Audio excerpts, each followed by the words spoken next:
Hello, we're your we're your favorite podcast pals. I'm Andy, and I'm Bryan.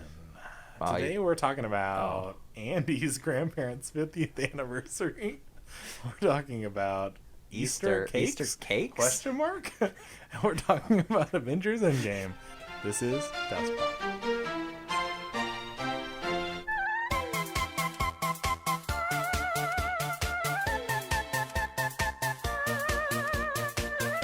Hello, and welcome to Desk Pop. We're your favorite podcast pals. I'm Andy. And I'm Bryan. And welcome to today's episode. It is 4/28. 420 2019. What a time to be alive, Bryan.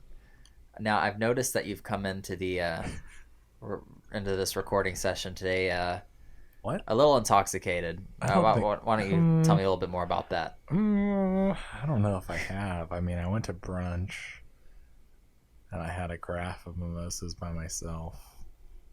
And then I had a couple shots. As you do at brunch.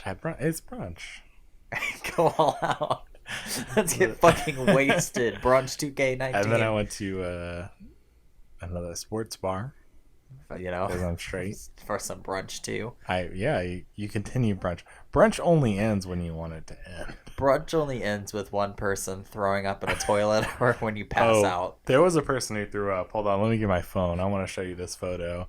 I don't want to see it. There's a mid Snapchat of this group photo. This person is holding their mouth like throwing up. It's so good. For brunch? Yeah. What was the occasion? You just decided to do brunch? It was brunch. We lied and said it was her birthday and sent her up on stage to get a shot. And we had to send her home with her husband because she was vomiting everywhere. What the fuck? You want to go to brunch next weekend? No. Come on. Is this what's been going on whenever people in the office are like, oh, let's go get brunch, Bryan? Yeah. You're like, yeah, sure. Is this well, your secret double life as a... They want to go to Hamburger Mary's, which is a drag establishment. So you eat brunch. You're eating like chicken and waffles while drag queens are dancing around you and you're giving them dollar bills. That's also where we went today. Nice. Now, don't tell anyone in the office. Is there like nudity? No. Okay, I'm just trying to distinguish the difference between like eating at a strip club and like. Oh, it's very different. Like, so I feel like there's more showmanship. Do you remember the Drag Race episode you watched? Yeah. It's like that, but it's happening around you as you you're have to eating. like specify like that one episode that I watched. Well, because I know you saw that one episode. Yeah. I know you said you don't watch. Yeah, I've watched it a couple of times. But it's like the lip sync for your life, but it's happening around you as you're eating. That's it. There might be outfit reveals or anything, but there's never nudity. When you go there, like, is there usually like a large crowd? Yeah. Yeah, today was packed. You have to have reservations to go to the Hamburger Mary's, yeah. Wow. It's all of it. Yeah. I've made like plans with several groups of people to go on several occasions, and it's just never happened. I will make you and Dana go with me next time. Okay. We'll have brunch. Promise. And I'll be fucking drunk. So I went. Dana and I went to my grandparents' 50th wedding anniversary party. Your 50th wedding. Great. And there were several amazing speeches. Did you give one? No, I was the DJ. I made announcements. That's good. I just plugged my phone into the church speaker systems and played like Beach Boys and the Jersey Boys soundtrack. That's wonderful. Yeah, old people stuff. Yeah. But my grandpa goes up there and he goes, "No one's ever accused me of being smart, and I'm not very good at talking to people or speaking to large crowds, and I'm about to prove that to you all right now." And he goes into this speech, and in hindsight, I mean, this is like Babe Ruth calling a shot. Like, he's about to Babe Ruth this speech. He told people he was gonna butcher it, and that's what happened. He goes into, "Yes, I've been married to my wife for 50 years. And well, I have one of my close friends here who's gonna play music tonight. He's a Vietnam vet. Go ahead and stand up. Everyone give him a hand." And everyone like claps for this Vietnam vet. And then he's like, "You know what? If anybody's served in the army, stand up. Oh no. And so all these vets stand up, and he's like, give him a hand. So we're all clapping for the war vets, and I'm just like, what the fuck's going on? Jeez. And then he goes into like this. He starts talking about his kids, and he's like, yeah, whenever I got with my ex-wife, we didn't last. Or no, he goes, we went to another state and got someone who wasn't our regular pastor to marry us because we didn't know each other that long before we got married, and my last marriage with my ex-wife just ended. And then he goes into the intricacies of his last marriage, which was really awkward. And he's like, but I wouldn't trade it for the world because it resulted in my first son, Patrick Robb. Give him a hand. So we're all like clapping. And that's your dad? Yeah, and so we're all like clapping for my dad. And then he's like, yeah, and the husband of my ex-wife is here, and like note that his ex-wife's dead. So he's just like, jeez. And he invited his ex-wife's husband. Well, that's nice. And so he came, and so everyone starts clapping for him. Jeez. Because he asked us to. Yeah. And he note that my dad, this man is like deaf. So when everyone starts clapping for him, he has no idea people are clapping for him until halfway through, where he like realizes people are clapping for him. So then he starts to stand up, and we're like, no, just don't worry about it. Don't stand up. Just sit there. It's fine. Then he starts talking about his ex-wife more, and everyone's just like, dude, just shut the fuck up. Just stop. And now at this point, his wife is upset. Oh no. And so we like rush him off the mic. This is what happens when you go off the prompter. Man. When you go off script. Just go wild. It's just fucking crazy. Man. It's so crazy, dude. That reminds me of the feeling of giving my brother's best man speech. Mm-hmm. That was... Did you butcher it? I did not do as well as I hoped.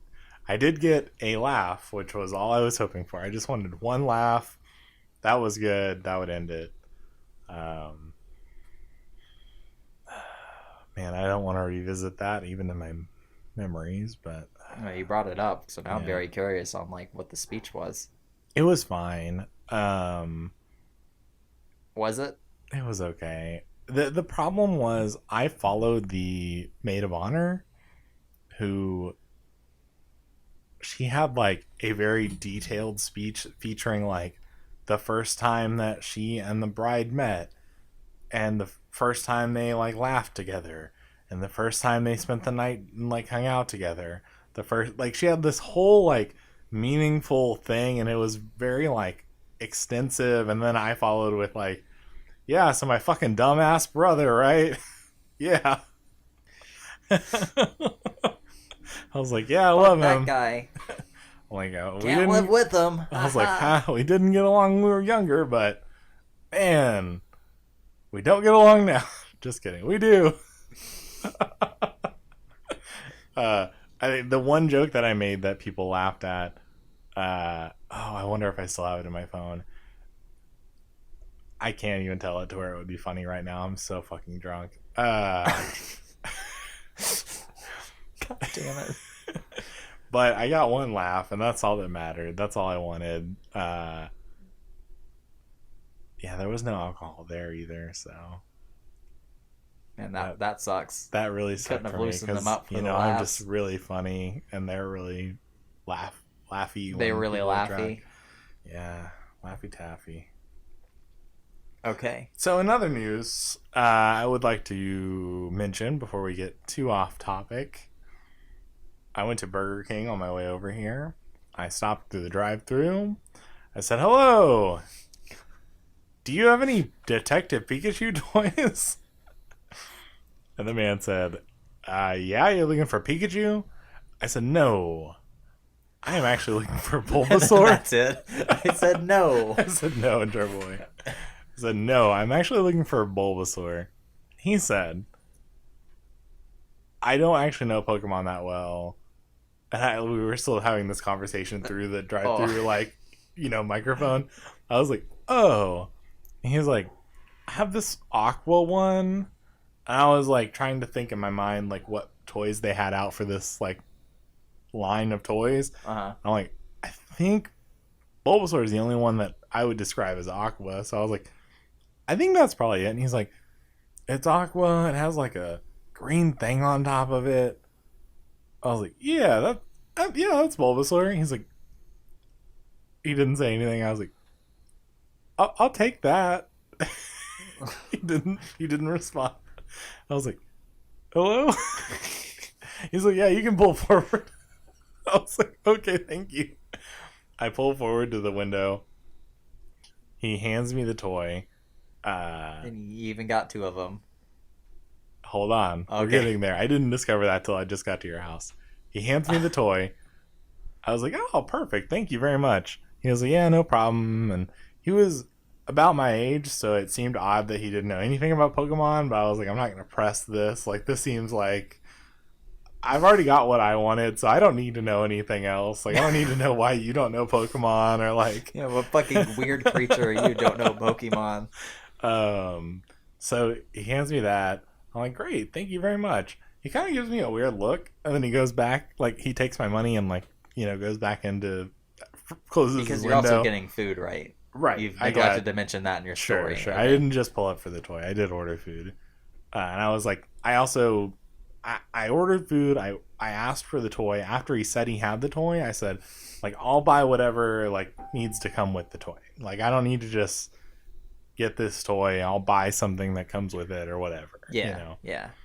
For the cause. Yeah. I'm like, I don't need you to just throw it in. Like, I'll just buy something that comes with it. Yeah. And he's like, yeah, he's fine with whatever. I'm sure he doesn't give a shit. He works in a drive-through line and, he probably doesn't care. So I leave, I get my food. I come to your house. I'm sitting down to eat right before we record. And I noticed there's another one in the bag. I was like, what? I don't have a receipt, but I don't believe that I was charged for either one of them. But I just ended up with two toys. I don't think they charge you for the toy. I always thought it was like if you don't buy like a kid's meal that comes with a toy, like you have to pay for it. Oh, I didn't know that. I just thought that you get a toy with the kids meal.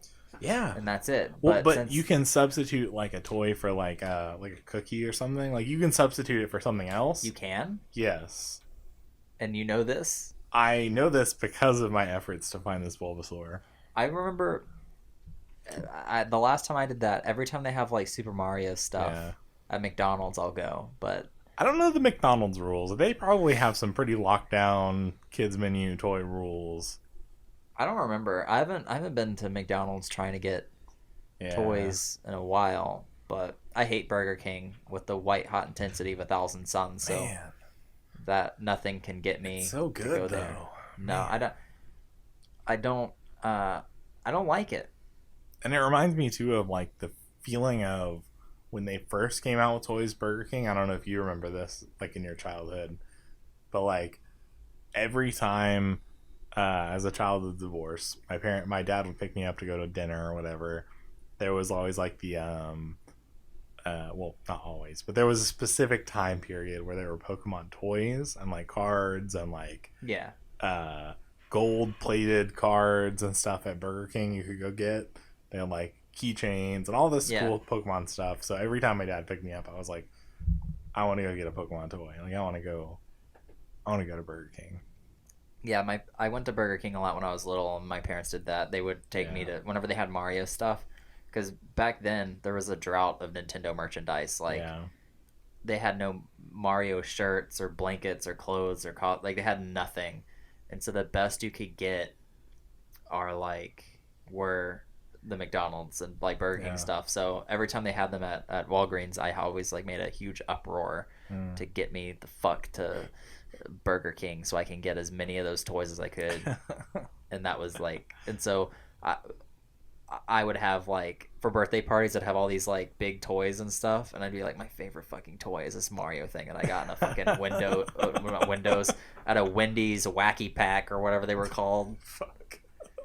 Yeah, that was like my favorite toy. Jeez. And I ended up years later I ended up finding another one at a vintage store, like still in the packaging. Yeah. And I have it. Oh. So I have the one I played with, and then I have the sealed one. That's nice. Yeah.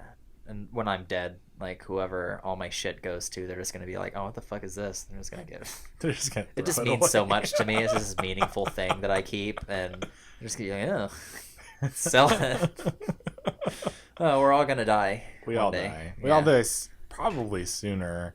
Like in the grand scheme of things, the word "soon" pretty much encapsulates the length of time we will all be alive. Like we will die soon. Anyway, how was your Easter? It was great. I went with my boyfriend Aaron to his family's house in Shelbyville again. Man, this is just I just need every podcast just get a recap of what trip I took with Aaron. Yeah. Yeah, I mean it's not even it's the same place. Yeah, same place. There you go. How far away did they live? About 3 to 4 hours away. And you go there a lot. Yeah. Whenever Aaron goes, he invites me. Wow. Yeah. So we went there. We played board games with his family. His mom made a cake. They cooked a lot of food. It was I'm learning nice. that Easter cakes are a thing. Huh? Easter cake is a thing. So I didn't know that this time. Like, they cooked like a bunny cake. Like his mom cooked like a cake, but it was like in the shape of a bunny. Yep. And it had like the ears were like paper. Yep. Interesting. Yeah. Tell me your experience, because I want to hear because I thought this was a solo thing that I experienced. So tell me more. Well, you just caused my mind to explode. Wow. But I didn't know Easter cake was a thing until so on Easter. Like for Jesus? Let me get there. I was texting Dana throughout Easter because she was celebrating it with her family, and she was like, "Yeah, we're getting a cake," and I thought Easter's a weird occasion to enjoy cake. And then later that day, my grandpa came over, and he always shops at this specific bakery for every major holiday. And he came over to my dad's house, and he brought a cake. And I thought, that's a coincidence. I'm enjoying cake, Dana's enjoying cake, and I kept making jokes like, Easter cake's a thing, right? And when you mentioned the bunny cake, my mind took me back to every Easter of my childhood when my grandma was alive, and she always bought those bunny cakes. And so I guess I forgot that I'd been eating cake consistently every Easter for years, and I didn't realize it until just now. I guess it was just such a different genre of cake. I didn't consider it cake. Different genre. Yeah, because this was a regular cake, but every year when she was alive, it was a bunny cake. So this is the first year I've ever had a bunny cake. Yeah, no, bunny cakes are a thing, I've man. never had that before. So when I saw this, I was like, "That's funny," and like, no, it's bunny. That's bunny, and like, what's the word for like on trend with the holiday? Topical. Yeah, that's funny, and that's bunny, funny, and topical. It's bunny, funny, and topical. And fresh and bunny keep and an eye out. And keep an eye out for the desk pop merchandise. The T-shirt, bunny, funny, and topical. Tropical. Bunny, funny, and tropical. Bunny, funny, tropical. I really want a T-shirt that says that. It's like both of us, like back to back, like in sunglasses with guns. You ruined it. You ruin it. Everything. Guns don't ruin T-shirts. You do. Oh. With guns. Guns don't kill people. There you go. Bunny cakes do. With guns. Bunny cakes with guns do. Bunny cakes with guns. That sounds like something that. That's like our new band. Welcome to Bunnycakes. Hello, this is Bunnycakes with Guns. I'm your host, Bryan. We're just coming up with all sorts of. I was gonna say that sounds like a nickname that like a 1940s or 50s couple. Whenever fedoras were a thing that people wore all the time. Yeah. That just sounds like something a couple would call each other. Hey, bunny cakes. Show me them fat bunny cakes, bitch. Show me them bunny cakes. Bend over. What are you picturing when you say that? I don't know. Show me them bunny cakes. A guy bending over, showing his butt. How progressive. How progressive. Sorry, a girl. You mean a woman? No, wow. I mean a girl. Oh, Jesus Christ. Wow. Wow. Wowie pizzowie. Well, I think now is a good time to bring up the next topic, which is I thought we could talk about our impressions of Endgame as Bryan Are you ready? puts his mouth on the mic. I want to be your end game. I want to be your end game. All right, so do do you want to go first as far as... Let's give it right off the bat. Let's give it a number score. 1 out of 9. What do you think? I think that if you're a casual fan, you haven't seen all the movies, but you've seen like enough to warrant you seeing this one, I'd give it maybe a 7. Oh. But if you'd watched all the movies up until this point, Are you gonna give it higher? I'd give it a 10 out of 10. I wouldn't have ended. This is out of 9. Okay, I'd give it a 9 out of 9. I wouldn't. There's not a lot of things in that movie that I would change, and I was fully satisfied with that conclusion. So, I lied. I'm not fully satisfied, but I'm mostly satisfied. There are a couple things I would change. So my 2 ratings are, I would say I agree with you on the first one. You gave it a 7? Yeah. I would give it a 7 if you've seen vaguely enough to know what's going on, and you probably enjoy it. I did enjoy it, but I'm not going to give it a 9 because I feel like my personal feelings are I enjoyed Infinity War more. And I think that this wraps things up and this closes this storyline, and I think it's great, but I don't think it succeeds more than Infinity War. So I'm going to give it a 7 and 8. I think it was still really good. I enjoyed the payoff, but I don't think... I guess we're going to get right into spoilers immediately, so... If you care about spoilers, you should stop listening. You should stop listening. I'm going to give you like another just in case. Yeah, you're really trying to find your phone. Your phone dropped. It's on Bluetooth right now. Okay, you've had enough time. So we're into spoiler country now. Yeah, Andy's doing a... Right. Okay. So, I would say the impact of Spider-Man dying compared to the impact of him coming back is not equivalent.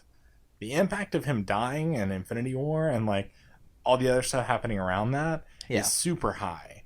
The impact of him coming back is not as high just because there's so much happening, and I understand as well, but they weren't, to me, able to emotionally connect those things. I felt like it did wrap up a lot of things, but it didn't make me feel as much as Infinity War did. I understand, but I disagree. Sure. I definitely understand why people would say Infinity War was better, because they had a lot more freedom to do whatever they wanted. Sure. And with Endgame, they're tasked with, all right, we have to, obviously it follows up Infinity War, which limits what you can do, because you can't, you have to start from where Infinity War ended. You can't just start wherever you want, and then it has to conclude everything, so everyone knows the heroes are going to come back, right? And everybody knows it's I would say almost that's not even a spoiler, because it's expected. That's what you think is going to happen. I mean, it is what happens, but how else would they do that, you know? And they tie everything up with a nice little bow, so they're very limited on what they can do. Right. So whereas Infinity War, there were so many surprises, and there were surprises in this one too, but the scale of the surprises were a lot smaller. Sure. Given, so I definitely understand why you'd say Infinity War is better. But I definitely think that Spider-Man coming back, I didn't really care for that moment, just because like Robert Downey Jr., Tony Stark hugs him, and you have that nice moment. But the impact of all of them coming back at once, at the moment that they did, it just was like that cool, like... That didn't impact me the same way as everyone dying. Yeah. Like, it just didn't... And I got it that it was nice, and like, sure, it's cool, and now everyone's in the fight, neat. But it didn't make me feel any type of way, as opposed to them all dying, made me feel like, oh, like, that sucks. Like, that... Like, people are losing people. You can see people's reactions. There were some moments, like, when people came back, like, when Thanos' ship starts firing down the I don't know what to call them. They're not really like bombs or bombs. lasers. Yeah, there's some sort of like, fire. Rocket like jumps on Groot like to cover him, and I thought that was really nice, and that was really like that made me feel some type of way, like, oh, like he would rather like he's so protective now to get this person back that he would rather die, like put himself over this person so they don't die. Mm-hmm. You know what I mean? And those moments were really nice, and I think there were a few of those, just based on whoever lost people. Yeah. But it didn't. Just because they had so much ground to cover, there wasn't enough space for them to like deconstruct that. And I think that's going to be done in future movies, probably. Like, I assume the next Guardians of the Galaxy movie, there will be something about Rocket, like, feeling like I can't lose you guys again, or there will be something like that. And I think in all the movies it'll be something like that. In reference to Infinity War, like you were saying that they had referenced the Battle of New York several times in several movies. I think this is going to be the next thing they reference a lot. Yeah. But it'd be impossible for them not to reference the scale of everything. Sure. Yeah. I had one more thing I wanted to say. Jeez.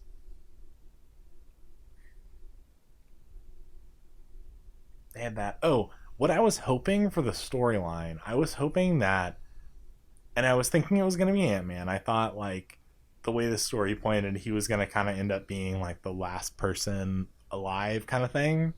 Mm-hmm. I was hoping it was going to be, like, one of those sorts of moments where it's, like, everyone else had failed or something, and there was one last thing he did that, like, and he was the last one alive, he was the last hope or whatever. I was hoping it'd be some sort of story like that. And then somehow he goes back in time enough or something that the last spark of like hope, like, I don't know, reignites and like finishes the whole thing out, rather than like, oh, they all succeed on the mission they went back in time to do, so they win. Well, I also I feel like they had to get the core 6 Avengers and make it all about them, right? And so even with Rocket and Scott Lang there, sure, Ant-Man, it wasn't about them. Ant-Man showed them the quantum realm, stepped out. Yep. Iron Man did the rest. They went back in time. Ant-Man got the stone. They sent him back. Yeah. And then they did the rest by themselves. Iron Man and Captain America were like, we can do this, and they kind of left them out of those plans. Yeah. And then Thor and Rocket, it just turned into Thor talking to his mom, and then Rocket was out. That really frustrated me, actually. Like, I know people were like laughing at Thor and thought he was like so funny because he had a fat suit on, but like his character was just miserable this whole movie. Like, there was nothing to celebrate there for me. Like, I understand that he was depressed, and like I understood all that, but I don't think he ever had a moment of like, no, other people need me, I can't be this way. He just was like, it's fine. I feel like I've been waiting for this version of Thor for a long time. Thor. Just because he lost he lost his home. Yes. Huge portions of the population of that home. Sure. His mom. Yes. His dad. Mm-hmm. Figures out he has a sister. Sister dies. Yes. His brother dies. He loses an eyeball. He loses his hammer. Yeah. Then he already blames himself for losing against Thanos, so all of that on him just leads him into this existential depression. That arc for him in this movie makes total sense to me. What I don't understand is, well, I guess he does kind of make a comeback, because after he talks to his mom, he kind of has this moment of can't change the past, gotta keep moving forward, and then that results in the final fight at the end. He does, but he never...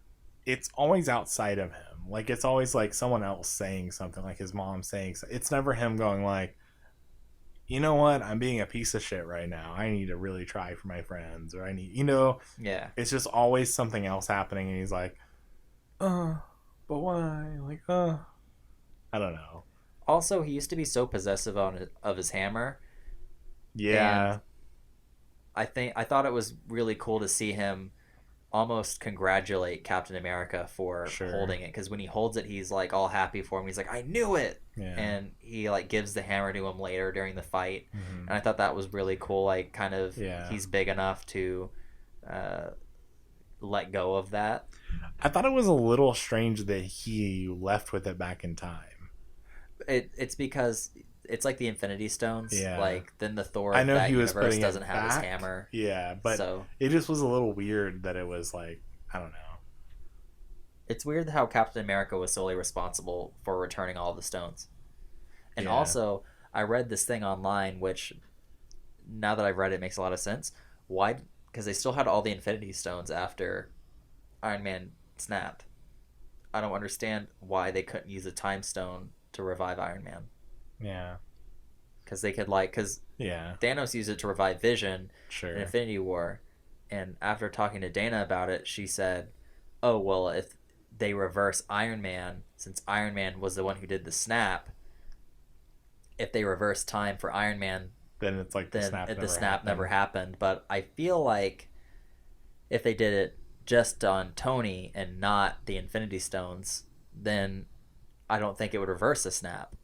I can see your point. I think there's one of those things where it's like, I've already told you, I thought Pepper's reaction was odd, and we've already had this discussion, but I'll say it again in a minute. But I think it's one of those things where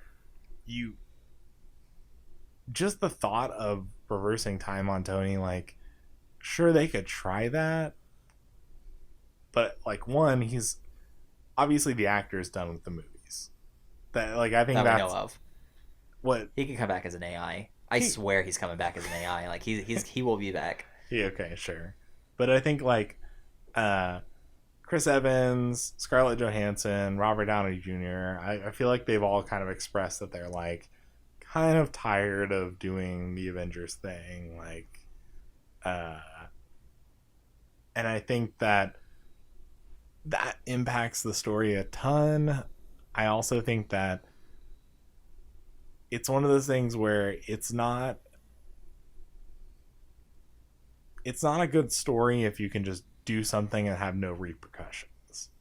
Like, I think that plays a lot into it. Like, if you can just do that and then revive someone afterwards, then what does it matter? Kind of thing. Like, I understand, like, sure, it'd be nice if we could have literally everyone back. If we could do that to every single person. I'm not arguing for that. I'm just saying that just the one person. Get rid of, like, if Tony dies, do it in a way that it could not have been avoided. Because I feel like with the Time Stone, you could bring Tony back. Whereas if he died, like, you can't. Black Widow is dead. And there's no way to bring her back. And that's explained. So that means her death meant something, and it solidified because you can't take it back. But isn't that interesting, though? Like, I know we've talked about this, too, that they're doing the prequel, or they're doing some sort of Black Widow movie. Yeah. Why at this point in the Marvel, like, cinematic universe explore that? I think it's just because, just like, hey, sorry to see you go, here's your parting movie. Like, I think that there have been talks about this movie for a long time before this, and I feel like in this new kind of like that, both those scenes in both movies where all the women characters of the Marvel universe are together, and they're fighting, they're really wanting to push female protagonists, which is great. And so I think with the success of Captain Marvel, it only makes sense that you take a pre-established Marvel character that's already been around, already kind of like recognizable as a core Avenger, and give her a movie. I think financially that makes sense. They already have a good relationship with Scarlett Johansson, so that makes sense. The fans get more fan service of seeing, apparently the movie takes place after the original Avengers movie. So it's just fan service. So, but it's just so interesting because what is the, like, I know there's obviously, sure, everyone enjoys it, but what is the payoff? Like, what is, because Marvel at this point doesn't do movies if they don't connect with something in the future. Yeah. Like, that's kind of the thing. They don't do that.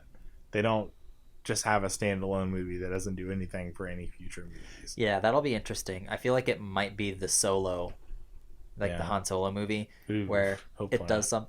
I liked Solo, but it adds nothing to the lore because it can't affect the things that happen after it. Sure. And we already know what's going to happen.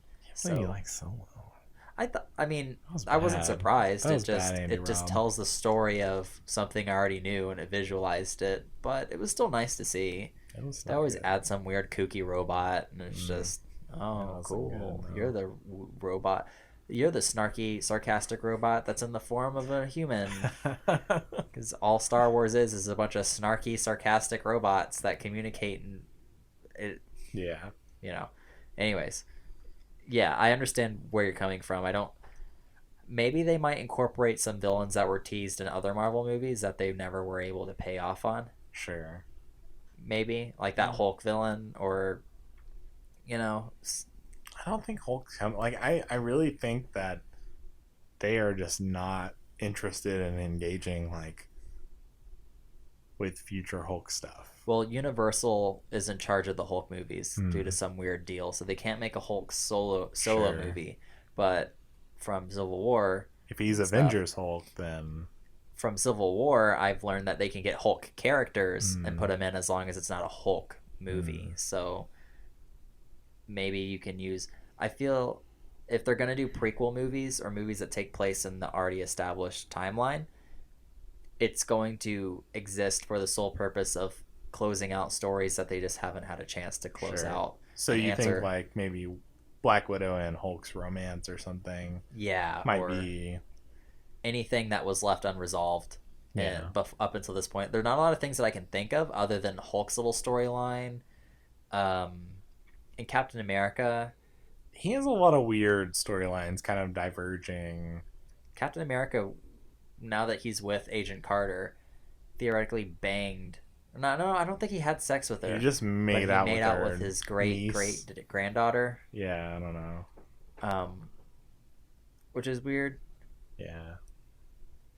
But there's some weirdness there. Yeah. Also, if Cap went back in time and he's living out his life with Agent Carter and it's in that timeline, then that means that Black Widow's movie,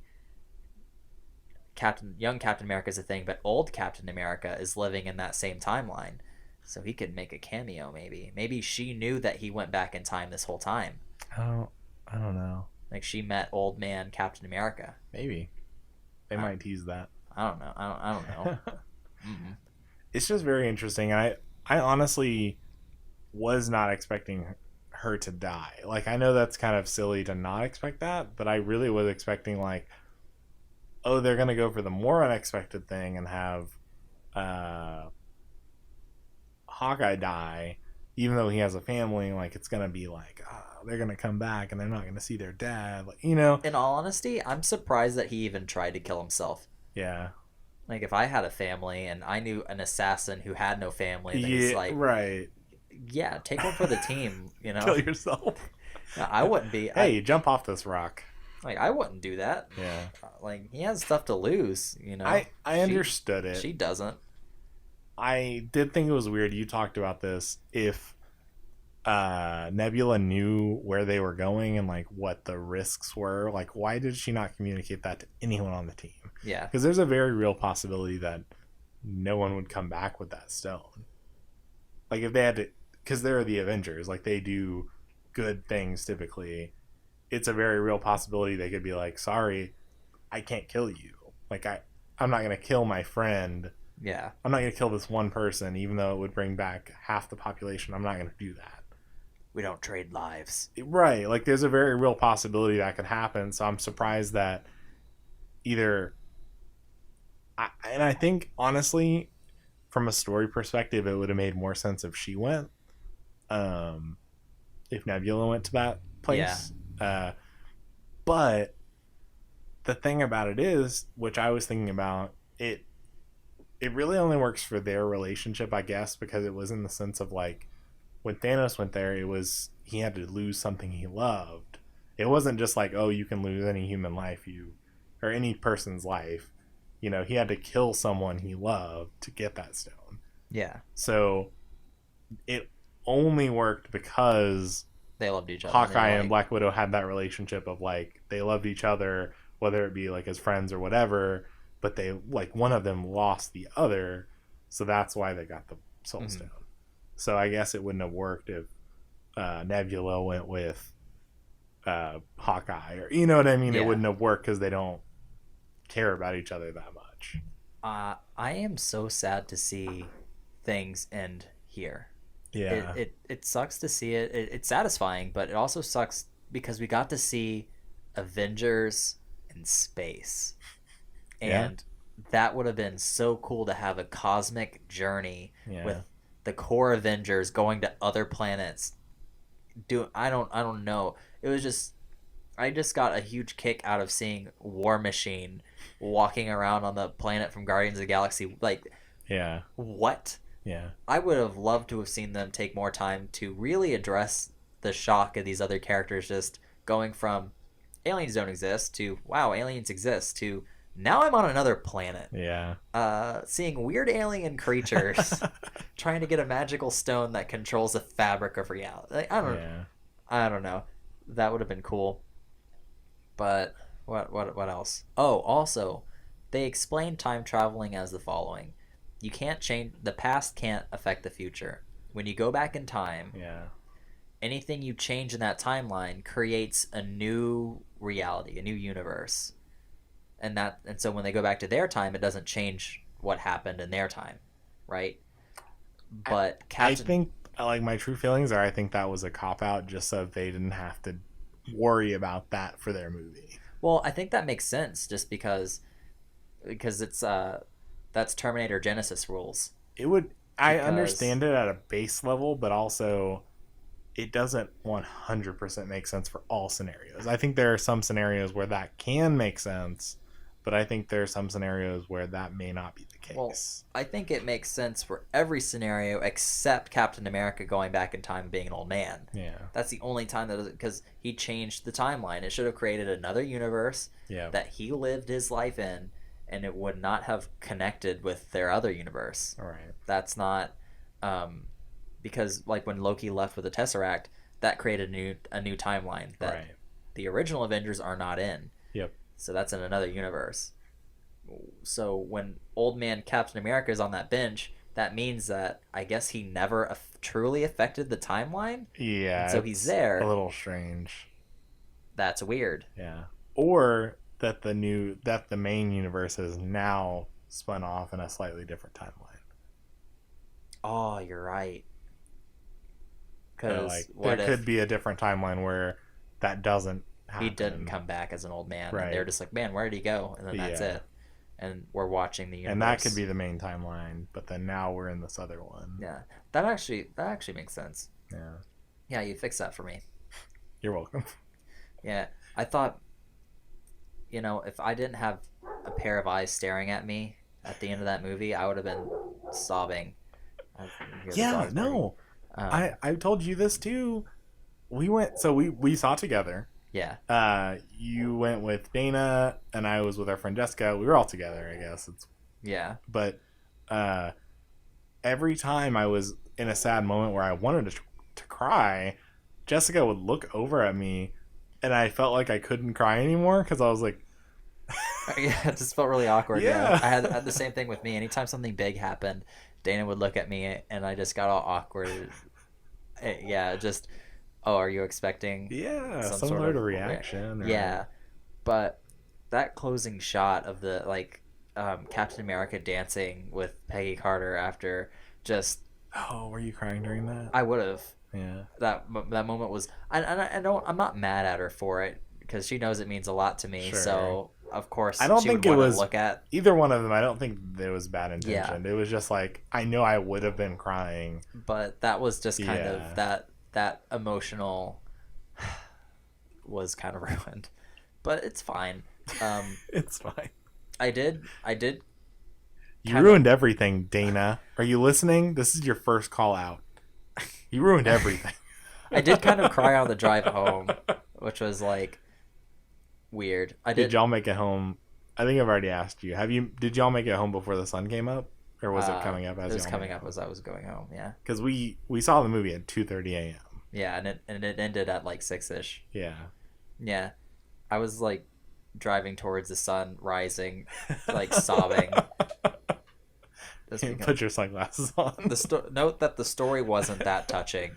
It was just more of... It was more the interpersonal relationships that kind of made it for me. Yeah, it was just... when Iron Man came out, I wasn't... At the end, they teased the Avengers, and then I, like, talked to my friends and speculated about the Avengers movie, and that was, like... friendships were made, and, like, all these things were going on in my life talking about the Avengers in 2012, and then that happened, and then the end teased Thanos, and then at that point from 2012 up until now, it's just been speculating on what that's going to be like. Sure. And every after credit scene of every movie, it was always teasing that specifically. So I've been talking about the same thing for years. Yeah. And even the after credits for Endgame, it's just all leading up to this movie. Yeah. This movie happens, and there's no after credit scene. There is none, which I would like to point out that you made it appear as if there was one. Yeah, because you kept telling me, "Oh, you're gonna be so surprised." I didn't say that. I said you're not gonna like it. You said you were gonna be surprised. I remember that specifically because it was just the clanging of the iron of like Iron Man making his first. Yeah. Yeah. But there's speculation that what if it's the guy who works at the forge, yeah, like making another Infinity Gauntlet or something. I don't know. It's probably Iron Man. It'd be fucking stupid if it wasn't. Anyways, so everything's been leading up to this movie, and that's that. They're gonna keep making Marvel movies, but guaranteed, any major arc that's teased, it will be a new thing. It'll be building towards another. They had to hand off the Captain America position. They had to hand off the Thor position. All that is now bestowed onto new people. Mm-hmm. Now Ronin is a thing. You know what I mean? It's not. They very much made it clear that the Avengers, as you first knew them, are no longer a thing. Mm. But the positions that you knew, the names that you knew, are still around. Yeah. So it's still familiar. It's still this property, still the Avengers, but it's not what it was the first movie. Yeah. And that's just kind of sad. Or it's not sad, it's cathartic to just watch it all, and the new arc is a new thing, and they didn't tease for it. So it's just like the next major villain is it would have been the first time in roughly 10 years that I'm talking about a different thing other than like Thanos fighting the Avengers, because it's already happened. And so just that's crazy. So many like breakups, me moving out of my parents' house, graduation, like dyeing my hair, getting it cut. Like I just like at the last day of I think 7th or 8th grade, I went to go see what did I go see? Iron Man 2 or Iron Man, and just like all these memories embedded in these. Yeah. And now it's over. The thing I've been invested in is like done. It's finito. Yeah. Finished. Yeah. And Spider-Man 2, like what the hell is the post-credit scene of Spider-Man 2 gonna be? Yeah. I mean, now at this point, I think it's gonna kind of go back to before this Infinity War, before the Endgame, it was more about who was the next Avenger they were going to add, rather than where the story was going to go.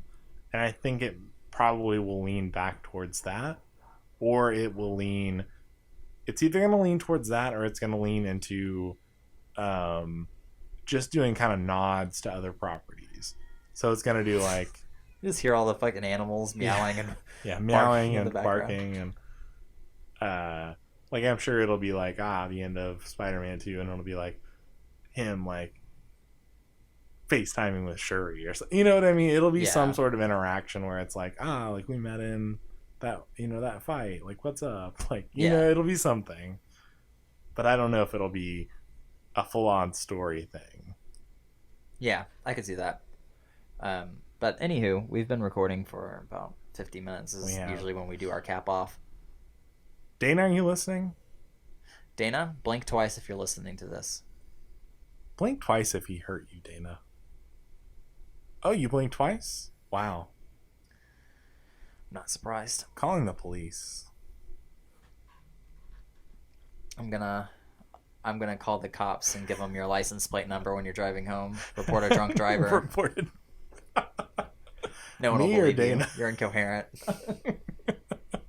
We think we're recording this amazing podcast, and when we listen back, you hear what I'm saying, and then we hear Bryan. Superman. One tidbit before we go, I was listening to the radio on the way over here, and that's cool. That was it. Goodbye. Supergirl. Apparently, her name is in the show on CW, Kara Danvers. Oh, gross. Isn't that interesting? Like, and I looked it up too. Apparently, like the DC came up with that name first. So, Marvel ended up. It was a totally separate character. It wasn't like meant to. I don't know if it was meant to be a superhero or whatever. Originally, it was just a military operative or whatever, Carol Danvers, and then she ended up getting exploded on and like getting all the powers of Captain Marvel and like all that. Very interesting stuff, but I didn't really know that until this weekend and being like, what? There's so many overlaps between Marvel and DC because their creative teams switch sides so often, and they're competing with each other because they also have Shazam was Captain Marvel. Yeah. And Captain Marvel and Marvel's Captain Marvel came out at the same time. Yeah. And one of them had to move a step aside, and Shazam was just changed Shazam, even though his name is Captain Marvel. People can't call him Shazam. He can't call himself Shazam. He turned back into a kid. Yeah. Hey, I'm Shazam. Shazam. But I mean, Marvel can't back down. That's their company name. You know what I mean? Like they own that word. You could, you know what I mean? Like, what are you gonna do? You can't name a hero after the name of their company. You know what I mean? I don't know. There's so many parallels. Yeah, they definitely are. The X-Men came out. No, not the X-Men. When the Justice League came out, they were like, damn, we need our own superhero team, and they made the Fantastic Four. Mm-hmm. And so there's so many parallels of, they both came out with groups of superheroes doing stuff. They both did this. Yeah. Now it's crazy how Marvel and the movie front just lapped DC. Yeah. It's like, not only did we do a team-up movie, we did 4 of them. Yep. Yeah, man. They just started so much earlier. I mean, DC could never get it right. The formula, they can't get the... Well, they were so dedicated on being different. If they would have just did what Marvel did, it would have worked out. And I'm not saying they should have, but I'm saying that it was a guaranteed success, and they went a different route, and they butchered it. I have always felt, and this is... Like, I know there's other people that feel this way, and I know there's other people that don't.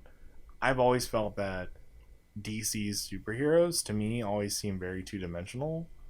And this is not like I guess I prefer Marvel stuff over DC stuff, just especially cinematic, universe. Yeah.